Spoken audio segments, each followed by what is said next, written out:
गुरुदैव दत्ता. माझे पुण्य फळा आले, आज मी दत्तगुरु पाहिले. अशा एका शुभंकर क्षणी श्री नरसिंह सरस्वती दत्तप्रभूंना मी म्हटलं होतं, हे श्री नरसिंह सरस्वती दत्तप्रभू, भक्त काम कल्पद्रुमा, या जगामध्ये सर्वात दुःखी मीच आहे. त्यावर स्मित हास्य करून अत्यंत दयाभावानं ते म्हणाले होते, तुला ठाऊक तरी आहे का रे की या जगामध्ये कित्येक जण मायभूमी सोडून देशोधडीला लागतात आणि परक्या ठिकाणी ते जगतात, परतून ते कधीही मायभूमीला जाऊ शकत नाहीत.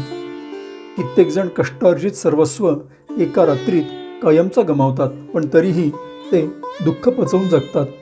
कित्येक जणांना आपल्या हातानं प्रेमळ पत्नीच्या मृतदेहाला अग्नी द्यावा लागतो, पण ते दुःख ते पचवून जगतात.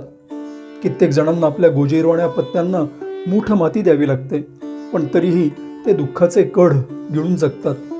ज्यांनी जन्म दिला, संगोपन केलं, उत्तम संस्कार केले, त्या वृद्ध आई वडिलांच्या चिता जळताना कित्येक जण पाहतात आणि ते पोरकेपण पचवून जगतात. त्यांच्या या स्पष्टीकरणानंतर मी कोमलाहून कोमल अशा त्यांच्या श्रीचरणांवर नतमस्तक झालो आणि अश्रूंनी त्यांना स्नान घातलं. त्यानंतर मग मला कोणत्याही दुःखानं छळलं नाही. गुरुदैव दत्त.